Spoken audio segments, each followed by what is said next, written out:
Hello viewers, நான் உங்கள் கௌசி. நீங்கள் பார்த்துட்ருக்கிறது அக்னிச்சிறகு. அப்கமிங் எபிசோடுக்கான ப்ரோமோ என்ன அப்படின்றத பார்க்கலாம். செம்ம இன்ட்ரெஸ்டிங்கான சூப்பரான பியூட்டிஃபுல்லான ஒரு ப்ரோமோ. அதாவது கௌதமை பார்த்ததுமே இங்கே தெரிச்சு ஓடுறாரு கிரண். சரி, அப்படி என்ன நடந்தது அப்படின்றத நம்ம பார்க்கலாம். கிரண் இங்கே பட்டாசு வெடிச்சிட்ருக்காங்க, அதுவும் மேலே தூக்கி போட்டு வெடிச்சிட்ருக்காரு.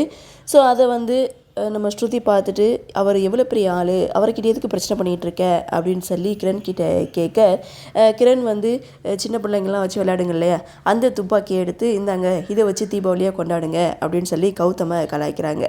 அப்போ கௌதம் சந்தோஷ்கிட்ட எடுத்துகிட்டு வா அப்படின்னு சொல்ல, நம்ம சந்தோஷ் கையில் ஒரு பேக்கோடு வர்றாரு. அந்த பேக்குலேருந்து ஒரிஜினல் கன்னை எடுக்கிறாரு. ஆனால் அது கிரணுக்கு தெரியல.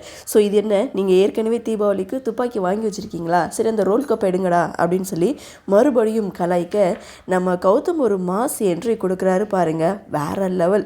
அந்த துப்பாக்கியை சுழற்றுறது என்ன, அதை எடுத்து அப்படியே மேலே சுடுறது என்ன, அதை பார்த்து கிரண் தெரிச்சு ஓடுறது என்ன, அடடா வேற லெவலில் இருந்தது இந்த ப்ரோமோ. அப்படியே ஸ்ருதிக்கு பின்னாடி கிரண் ஓடி போய் மறைஞ்சிக்கிறாங்க. ஸோ இங்கே நம்ம சந்தோஷ் மதுமிதா கிட்ட, யாருக்கிட்ட நீ வச்சுருக்குது தீபாவளி துப்பாக்கி, இது ஒரிஜினல் கன்னடா அப்படின்னு சொன்னதும் எல்லாரும் மிரண்டு போய் நின்றுட்டுருக்காங்க. இதோட இந்த ப்ரோமோவை முடிச்சிருக்காங்க. செம்ம இன்ட்ரெஸ்டிங்கான ஒரு ப்ரோமோ இல்லை. ஸோ எபிசோடும் அதே மாதிரி இருக்க போகுது, பார்க்கலாம். அடுத்தடுத்து என்ன மாதிரியான சுவாரஸ்யத்தோடு கதைக்கள நகர்வை கொண்டு வராங்க அப்படின்றத நாமளும் பொறுத்திருந்து பார்க்கலாம். இந்த ப்ரோமோ பற்றின உங்களுடைய கருத்தை வழக்கமுள்ள கமெண்ட்ஸில் பதிவு பண்ணுங்கள். இந்த வீடியோ உங்களுக்கு பிடிச்சிருந்தா லைக் பண்ணுங்கள், ஷேர் பண்ணுங்கள், மறக்காமல் நம்ம சேனலை சப்ஸ்கிரைப் பண்ணிக்கிறீங்கன்னு சொல்லி இந்த வீடியோவிலிருந்து விடைபெறுகிறேன். நன்றி, வணக்கம்.